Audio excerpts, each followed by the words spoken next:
करने लगा। उसके पहले एक दिन माता जी को खूब जोर से डांटा, बता पिताजी का धन कहाँ रखी हो। बेचारी माँ क्या करे, कुछ तो था नहीं। बोला बेटा तुम हमको गाली देगा, अगर नहीं धन बताया तो मारूंगा भी। रात्रि को बड़ा अपमान लगा, कुएं में जाकर अपने प्राण को त्याग दी। रात्रि काल की बेला अब तो और स्वतंत्र हो गया। गोकर्ण जी महाराज तो उधर तीर्थों में चले गए। और जब सारा धन वेश्याओं ने हड़प लिया और धुंधकारी चोरी करने लगा, क्योंकि वेश्याओं को धन चाहिए प्रत्येक दिन, नहीं दोगे तो उल्टा तुमको छोड़ देगा, मार देगा, कुछ भी कर सकता, फंसा देगा। सज्जनों, चोरी जब करने लगा, एक दिन बहुत बड़ा राज दरबार में डाका डाल दिया। अब बहुत सारा सोना चांदी हीरा मोती लाए। वेश्याओं को लगा कि यदि राजा साहब को यह बात पता चल गया तो वो तुरंत इसको पकड़ करके ले जाएंगे और 4 लाठी अगर इन पर पड़ा तुरंत नाम हम पांचों का ही ले लेगा। जैसे बोलेगा बता किसको धन दिया तूने, जैसे पूछेगा राजा साहब तुरंत बता देगा। इसलिए बहन एक काम करो, अभी रात्रि काल की बेला है, काम करो इसको मार दो और यह धन जो लाया है धुंधकारी, ये हम पांचों बांट लेंगे। और बहन बाहर में क्या कहोगी, कोई पूछेगा तो फंस जाएंगे हम लोग। नहीं नहीं फंसेंगे नहीं। बहन अगर कोई पूछे हम पांचों में से किसी को भी ये बता धुंधकारी कहाँ गया है, दिखाई नहीं पड़ रहा है, तो बता देना बहन वो परदेश गया है कमाने, यहाँ ऊपर वो नहीं है, बहुत ज्यादा धन कमाने के लिए गया है, अभी नहीं आएगा, 2-4 साल बाद आएगा। पांचों ने अपनी बातें बना लिया। अब धन तो बांट लिया और धुंधकारी को खूब मदिरा पिलाया, खूब मदिरा पिलाया, मूर्छित कर दिया। जब वो मदमस्त हो गया, चारपाई में उसको बांध दिया हाथ पैर, और जलते हुए अंगारों से उसके मुंह पर जब मारने लगा तो बेचारा तड़प तड़प के अंत समय में मर गया। जब मर गया तो वहीं पर जमीन खोद कर वेश्याओं ने, कितनी हिम्मत होती है, स्त्री नाम नहीं तो विश्वास हो, दुष्टानाम कार्य बुधा, पैसे पर बिकने वाली स्त्रियों पर भरोसा नहीं किया जाता है। तो वहीं पर जमीन खोद के धुंधकारी को गाड़ दिया, ऊपर से लिपा पोती कर दिया और घर छोड़ गए, पांचों चल दी। अब कोई पूछे तो वही बराबर वाली बात, परदेश गया है कमान। अब क्या हुआ सज्जनों, अब धुंधकारी भयंकर प्रेत बन गया, क्योंकि था तो ब्राह्मण लेकिन कर्म उसका खराब था, कर्म नीच था। वर्ण के साथ साथ आपका कर्म भी ऊंचा होना चाहिए। सज्जनों, अब क्या हुआ, धुंधकारी प्रेत बनकर भटकने लगा। उधर जब गोकर्ण जी महाराज को इस बात का पता चला, वो गए गया जी में श्राद्ध कर दिए उनके लिए। अब एक दिन की बात है कि रात्रि काल की बेला में गोकर्ण जी महाराज तीर्थों में भ्रमण करते करते अपने घर पर आए कि चलो भैया शांति बनाए हुए रखें सभी और प्रेम से कथा श्रवण करें। बोल वृंदावन बिहारी लाल की जय। सज्जनों, अब गोकर्ण जी महाराज साफ सफाई करके जैसे सोने के लिए गए, तैसे देखते हैं कि एक कोने में जो है एक जीव कोई आया। वो कभी हाथी का रूप लेता है, कोई भेड़ा का रूप लेता है, कभी इंद्र का रूप लेता है, बड़ा चेहरा बदल रहा है। गोकर्ण जी महाराज पूछे कौन हो तुम, कहां से आए हो। अब केवल इशारा करता, गोकर्ण जी महाराज समझ नहीं पाते। उनको लगा कुछ उपाय करना होगा, कमंडल से जल निकाल कर छिड़क दिए। जैसे जल छिड़के, गोकर्ण जी महाराज तपस्वी थे, सिद्ध पुरुष थे महाराज, वाचाल शक्ति आ गई। तुरंत वो प्रेत बोलने लगा, क्या कि हम भ्राता तो दियो समय धुंधकारी तिनामतः स्वकीय नैव दोषेण ब्रह्मत्वं नाशितं मया। सज्जनों, प्रेत बोला, भैया मैं आपका भाई धुंधकारी हूँ, पहचानिए भैया। अरे धुंधकारी तुम हो? हाँ भैया, तो तुम्हारे लिए गया जो मैं श्राद्ध किया था, क्या तुझे मुक्ति नहीं मिली? भैया गया श्राद्धम सतेनापि मुक्तिर्मे न भविष्यति। गया जिसे सबको मुक्ति नहीं मिलती है, नहीं मिला धुंधकारी को। भागवत जी के अनुसार गया श्राद्ध के बाद भी उसको मुक्ति नहीं मिला। क्यों? ब्राह्मण वर्ण में जन्म तो लिया, कर्म नीच का रहा। आपका अगला जन्म कैसा होगा ये आपका कर्म निर्भर करता है। कर्म से पता चलता है महाराज। कर्म अगर आपका अच्छा है तो जन्म जन्मांतर आपका सुधर जाएगा। महान कर्म होता है, मनुष्य नहीं। महात्मा क्यों कहा जाता है? महान विचारों वाला जो पुरुष हो उसको महात्मा का। केवल लाल पहन लेना ये महात्मा का लक्षण है। अगर विचार उत्तम है वही महात्मा श्रेष्ठ है। बोल वृंदावन बिहारी लाल की जय। तो भैया ब्राह्मण में जन्म तो लिया लेकिन कर्म मेरा खराब था, इसलिए भयंकर प्रेत बना हूं भैया। छोटा मोटा प्रेत रहता तो मेरी मुक्ति हो भी जाती, गया श्राद्ध से मुक्ति हो जाती। लेकिन बहुत हाई मॉडल का मैं प्रेत हूं, इतनी आसानी से मुक्ति नहीं होगी। तो चलो कुछ तो उपाय करना होगा भैया। गोकर्ण जी महाराज बोले भी जाओ तुम, हमको आराम करने दो, कल कुछ न कुछ तो उपाय जरूर करूंगा। चला गया प्रेत। प्रातः काल गोकर्ण जी महाराज उठे, स्नान ध्यान किए और सूर्य भगवान को अर्घ देने के लिए गए। हम लोग अर्घ मिस्टेक हो जाता है, कई लोग नहीं भी दे पाते, इतना काम हो जाता है। देना चाहिए, देना चाहिए। सज्जनों, भगवान श्री सूर्य नारायण को आज तक वो लाइट जला रहे हैं आपका घर का, आज तक बिल भेजे हैं? कभी नहीं। और इलेक्ट्रिसिटी डिपार्टमेंट तुरंत भेज देता है, महीना खुला और निर्धारित तारीख को बिल पहुंच जाता है। नहीं भरिएगा कनेक्शन काट दिया। लेकिन वो सूर्य भगवान जो प्रकाश दे रहे हैं, आज तक कभी किसी को कुछ मांगे? एक लोटा जल वो मांगते हैं, वो अपने लिए नहीं, आपकी भलाई के लिए। आपका सौंदर्य बढ़िया रहेगा, आपका स्वास्थ्य बढ़िया रहेगा। इसलिए महाराज सूर्य नारायण भगवान जैसे गोकर्ण जी महाराज अर्घ दिए वो प्रकट हो गए। महाराज क्या बात है गोकर्ण जी, आप उदास हैं?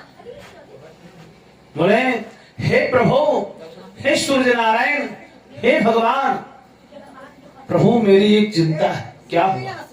तो मेरा भाई एक बहुत बड़ा प्रेत बन गया है, बड़ा भयंकर प्रेत बन गया, उसकी मुक्ति कैसे होगी? कोई उपाय बताइए। सूर्य नारायण भगवान बोली, हे गोकर्ण जी महाराज, तो ऐसा भागवती वार्ता आप सप्ताह वाचन कराइए महाराज, भागवत कथा कराइए। यदि आप करवाते हैं तो आपके भाई को प्रेत जोनी से मुक्ति अवश्य हो जाएगी। गोकर्ण जी महाराज बड़ा प्रसन्न हो गए। वाह प्रभु, इतनी बड़ी चिंता का निवारण आपने तत्क्षण कर दिया, धन्य है आप। गोकर्ण जी महाराज आए, सुंदर सा मंडप बनाए और मंडप बना करके सारे लोग ऋषि मुनि वहां पर आने लगे। महाराज तो साधु संत जो होते हैं ना, वो हरि कथा के भूखे होते हैं। कहीं भी कथा अगर हो रही हो तो साधु संत अपने मन से पहुंच जाएंगे, आपको बुलाने की आवश्यकता भी नहीं है। सारे ऋषि मुनि जुटने लगे महाराज कथा श्रवण करने के लिए। धुंधकारी का आवाहन वहां गोकर्ण जी महाराज किए हैं, अरे भैया आओ कथा सुनो। धुंधकारी आता तो हवा उड़ा देता, प्रेत था। तो वही कथा मंडप के बगल में सप्त ग्रंथि का बांस पड़ा था, उसमें आकर धुंधकारी प्रवेश किया है। और पहले दिन की कथा से पहली ग्रंथि चटक गई, दूसरे दिन की कथा से दूसरी ग्रंथि चटक गई, सातों दिन की कथाओं से सातों ग्रंथियां चटक गई। सातवें दिन क्या दिखते हैं महाराज गोकर्ण जी? ये आकाश मार्ग से विष्णु पार्षदों के साथ धुंधकारी दिव्य रूप में आकाश मार्ग से नीचे की ओर आ रहे हैं, विमान पर सवार होकर। महाराज गोकर्ण जी महाराज बोले तुम कौन हो? भैया अरे मैं तो ही आपका भाई धुंधकारी हूं, पहचाना नहीं? अरे भैया इतना सुंदर चेहरा, साक्षात विष्णु पार्षद तुम्हारे साथ में, कैसे पहचाने? अरे भैया मैं ही आपका भाई धुंधकारी हूं। अच्छा ऐसा कैसे? मेरी कथा के प्रभाव से भैया, आपकी श्रीमद् भागवत कथा के प्रभाव से मेरा प्रेत जोनी छूट गया, मैं मुक्त हो गया हूं भैया। महाराज गोकर्ण जी महाराज विष्णु पार्षदों को बुलाए, भैया इधर आइए। क्या महाराज? बोले अत्रैव बहवः सन्ति श्रोतारो मम निर्मला आनि तानि विमानानि न तेषां जुगपत् कुतः। अरे महाराज अत्रैव बहुनाम भक्तानां तिष्ठन्ति सन्ति, यहाँ बहुत सारे भक्त बैठे हुए हैं, तो केवल धुंधकारी के लिए विमान क्यों आया? क्यों आया महाराज? अगर कथा में शक्ति है, अगर कथा सत्य है, अगर भगवान सत्य है, यदि यह वाणी सत्य है, तो विमान सबके लिए क्यों नहीं आया? क्योंकि यहाँ अनेकों श्रोता बैठे, किसी एक को स्पेशल कुछ दिया जाए, अन्य लोग कहेंगे हम लोग क्यों नहीं, क्यों हमको नहीं मिला? तो वही वहां पर गोकर्ण जी महाराज कह रहे हैं कि भैया इतने सारे लोग जब बैठे विमान एक के लिए, वहां भेद विभेद क्यों? विष्णु पार्षद बड़ा सुंदर जवाब देते हैं, क्या? श्रवणश्च विभेदेन फल भेदोऽत्र प्रसंस्थितः श्रवणं तो कृतं सर्वे न तथा मननं कुरु। अरे महाराज गोकर्ण जी श्रवणस्य विभेदेन, कथा सुनने में भेद हो गया। भेद हो गया? अरे महाराज यहाँ कोई बहरा थोड़ी बैठा हुआ है, सबके पास दुकान है, धुंधकारी के पास दुकान है, औरों के पास भी दुकान है महाराज, कोई बहरा थोड़ी। तो महाराज बात बहरीपन की नहीं है, तो जो बात कथा सुनने की पद्धति से है, कथा सुनते हैं तो हजारों, लेकिन जिन्होंने चिंतन किया कथा का प्रभाव उसी पर पड़ता है। मास्टर पढ़ाते हैं सैकड़ों बच्चों को, हजारों बच्चों, हजारों बच्चा तुरंत नौकरी नहीं लग जाता है। किसका लगता है? 1000 में से अगर 10 का लगा, क्यों लगा? जो पढ़ने के लिए बैठे हैं उतने सारे, लेकिन वो 10 जो था वो पढ़ा नहीं, उसके साथ गुना मेहनत किया, उसका चिंतन किया, अभ्यास किया, स्वाध्याय किया, पढ़ा तो हजारों। उसी तरह से जनाओ कथा हजारों लोग श्रवण कर रहे हैं, लेकिन कथा सफल उन्हीं का होता है जो कथा चिंतन करते हैं। पहले सुनिए, फिर मनन करिए, फिर चिंतन करिए, तब आपका काम बनेगा। श्रवण कर सुनना भी बहुत बड़ी बात है, श्रवण करना भी। देखिए नवधा भक्ति में पहले श्रवणम है, श्रवणम, तो सुनना भी एक भक्ति ही है सज्जनों, और सुनने की बहुत बड़ी महत्ता है। कथा देखिए, एक स्वर्णकार था महाराज, वो 2 मूर्ति बनाया, वशिष्ठ मुनि की मूर्ति, और महाराज दोनों मूर्ति का वजन बराबर था। अब क्या हुआ, नुमाइशे मैदान में दोनों मूर्ति लेकर गया स्वर्णकार, एक का कीमत 500, दूसरे का कीमत 1 लाख। सारे लोग आ रहे हैं, अरे महाराज 1 लाख की मूर्ति में सोना चांदी लगा है? नहीं नहीं, दोनों पीतल की मूर्ति बराबर वजन, कीमत में इतना फर्क, इसका कीमत क्या है ये तो आपको बताना है। एक का 500 है, दूसरे का 1 लाख। महाराज उतने ही तेरे में उनके गुरुजी आ गए, स्वर्णकार का जो गुरुजी था, गुरुजी आए, क्या बात है चेला, कौन सा मूर्ति बनाए हो?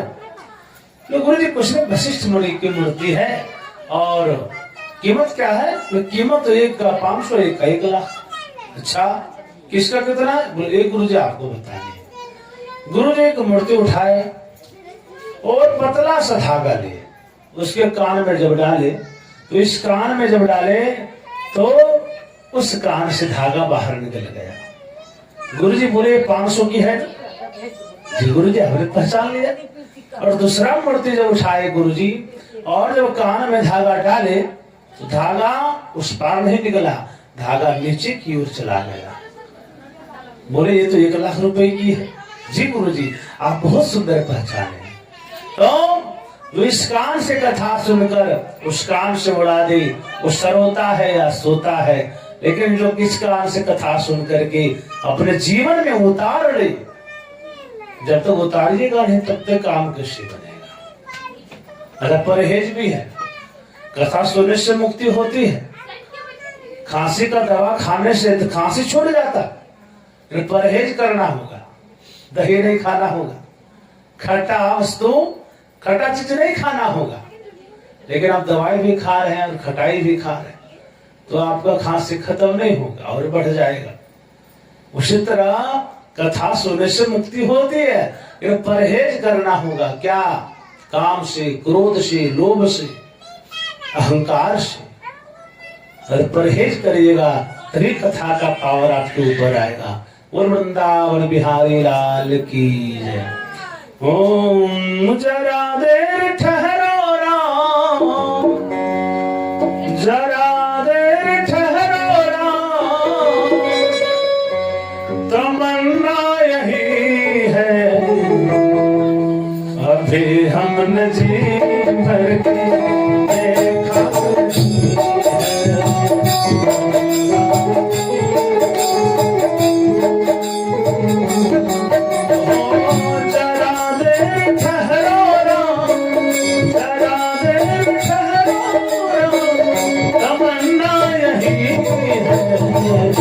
अभी हमने जी करके देखा।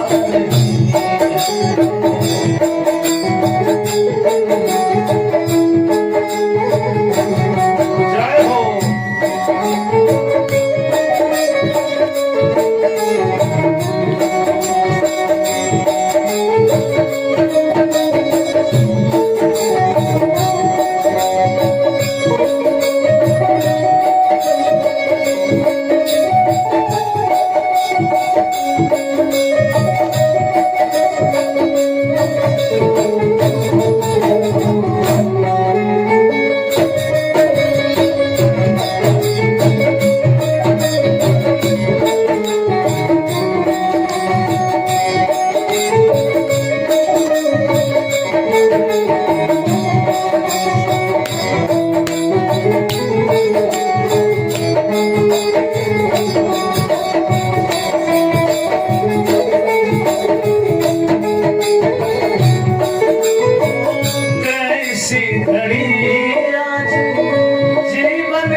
हमने जी भर देखा।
आंखों के तारे राजा दशरथ जी नाचे तरारे राजा दशरथ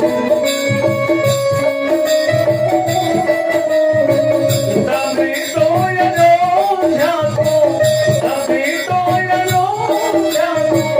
भुलाना नहीं है अभी हमने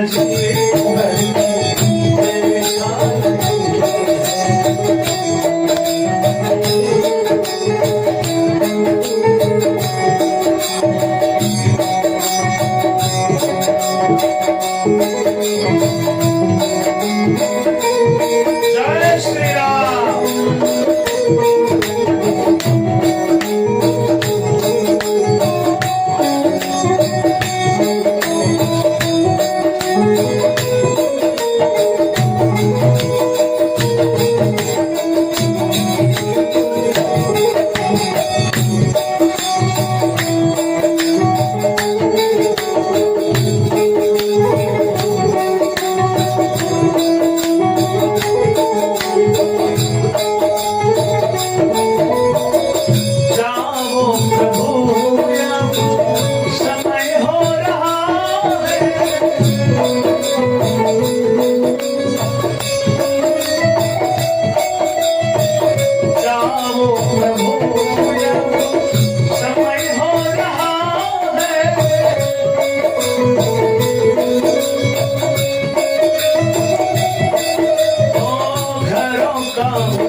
रामचंद्र की जय, अयोध्या धाम की जय, रामलला की जय।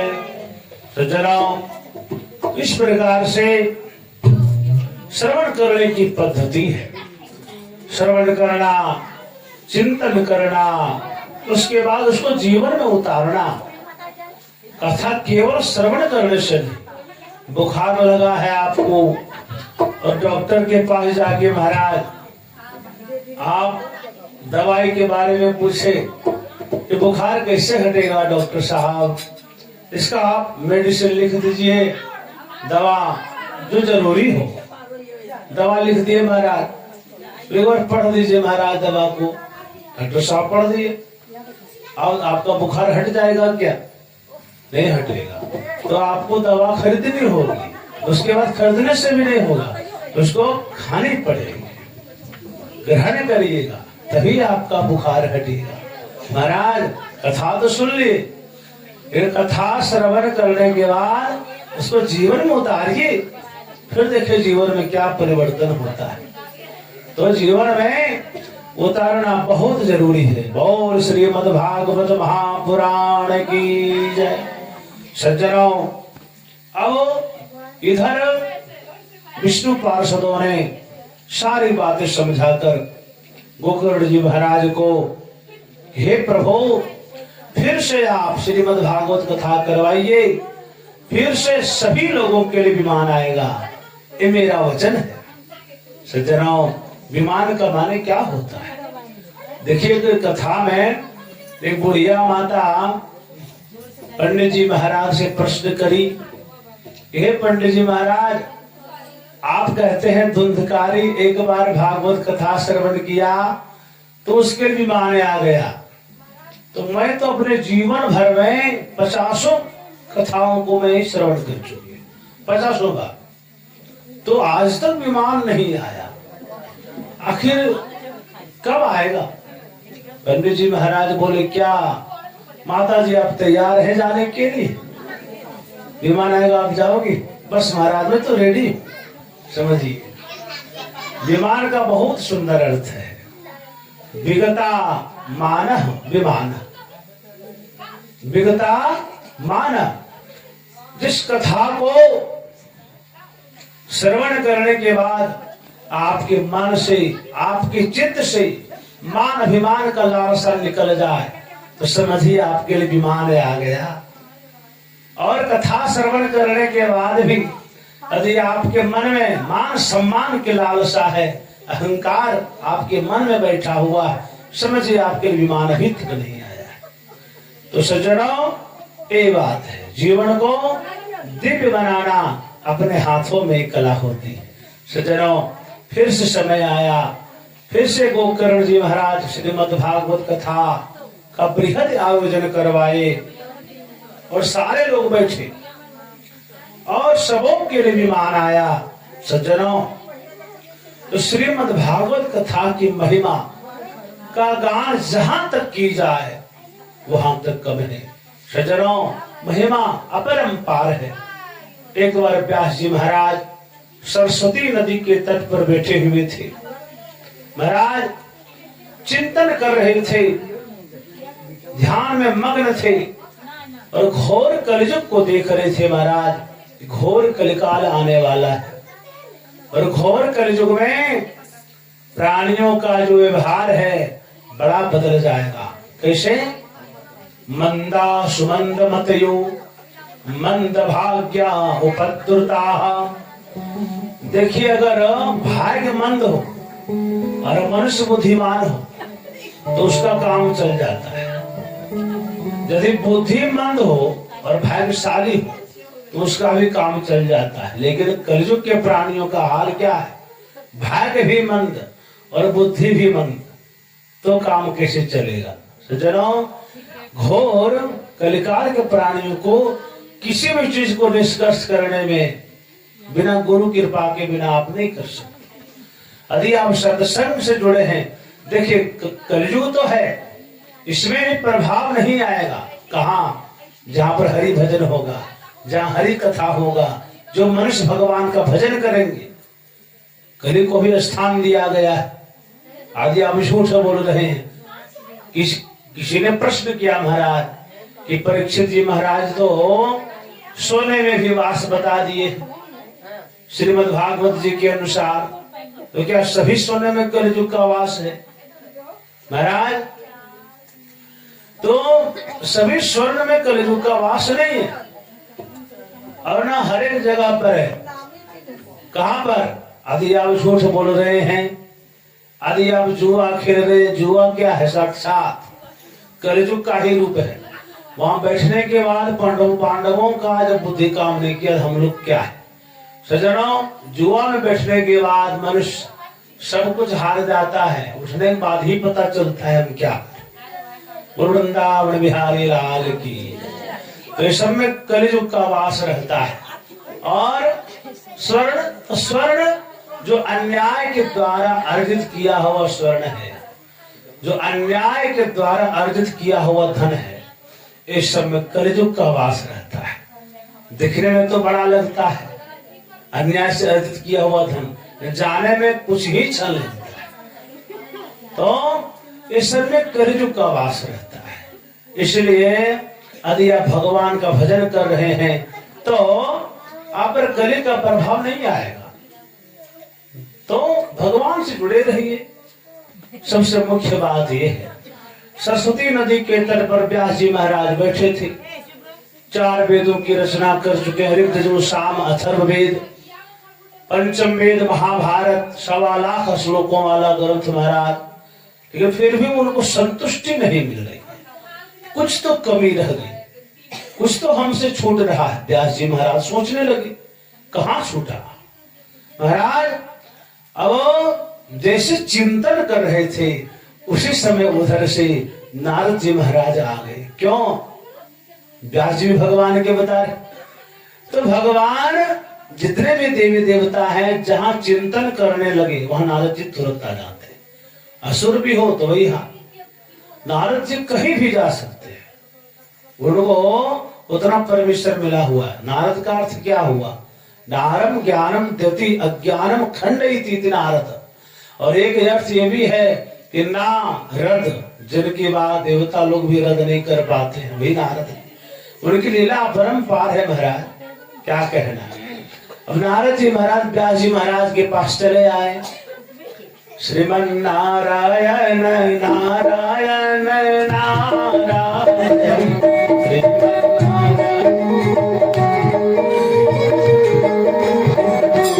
लक्ष्मी नारायण नारायण